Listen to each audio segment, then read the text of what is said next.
Plaintiff iaitu Ilyas Idris telah menfailkan saman terhadap defendant dan mendakwa karya novelnya itu telah diciplak melalui pelbagai bahagian seperti watak, tema, plot, mesej dan juga jalan cerita. Seterusnya, saya ingin membincangkan berkaitan kes dengan akta ini.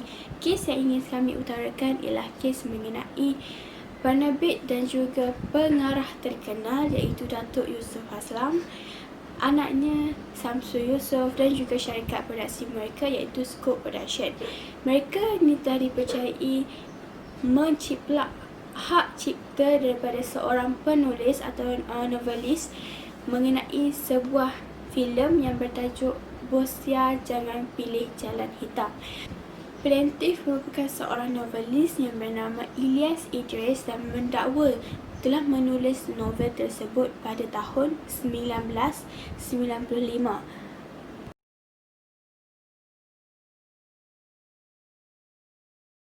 Hasil akhir keputusan tentang kes ini, hakim telah memutuskan bahawa defendant tidak bersalah dan juga plaintiff tidak mempunyai bukti yang kukuh untuk mendakwa defendant. Pihak mahkamah telah mengarahkan plaintiff untuk membayar semula kepada pihak defendant sebanyak RM100,000.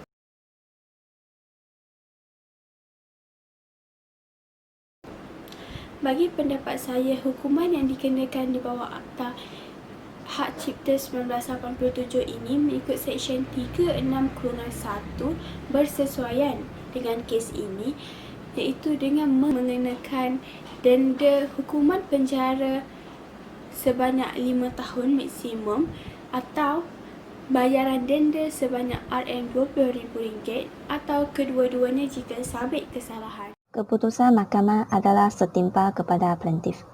Pada pendapat saya berasa keputusan tersebut adalah betul. Ini disebabkan perkara kedua-dua karya itu adalah berkaitan dengan isu Bosya. Dan ini adalah salah satu masalah sosial yang mengelilingi kita. Jadi, plotnya hampir sama. Plaintiff juga tidak mempunyai bukti yang cukup. Maka, beliau dikenakan bayaran.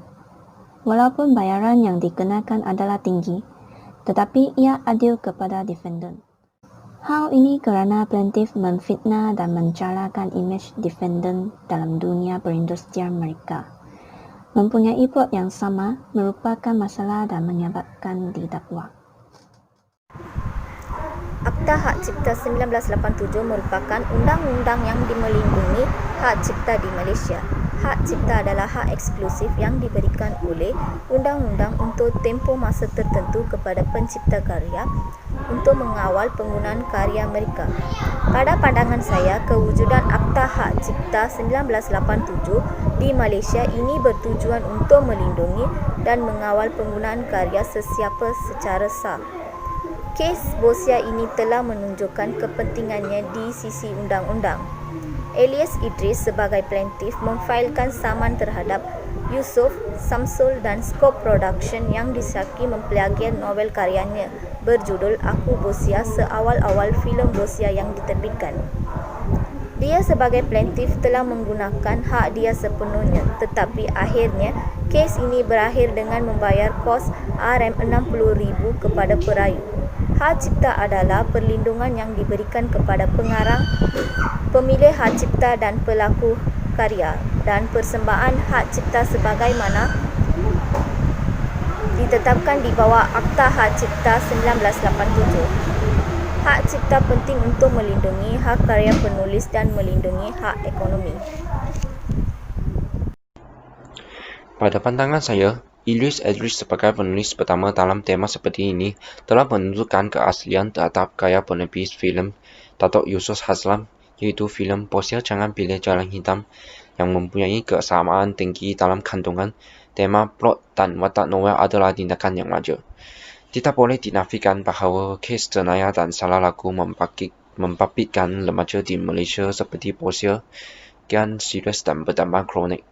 Dua pihak pun telah menunjukkan bukti yang mencukupi untuk membuktikan mereka adalah pemegang idea bagi karya seperti ini.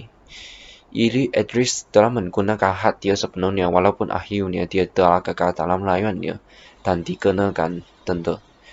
Akhir kata, Akta Hak Cipta 1987 telah menjaminkan hasil karya seorang individu dilindungi, tetapi hasil karya yang dihasilkan perlu didaftarkan pada Perbadanan Harta Intelek Malaysia iaitu MyIPO. Hai, nama saya Chai Feng Yang. Nomor matrik ialah 2716777. Dalam kes ini, saya berpendapat hukuman yang dilaksanakan adalah berpatutan dengan tindakan penulis karya. Hal ini disebabkan tindakan penulis karya telah menfitnah dan menjatuhkan image defendant dan syarikatnya.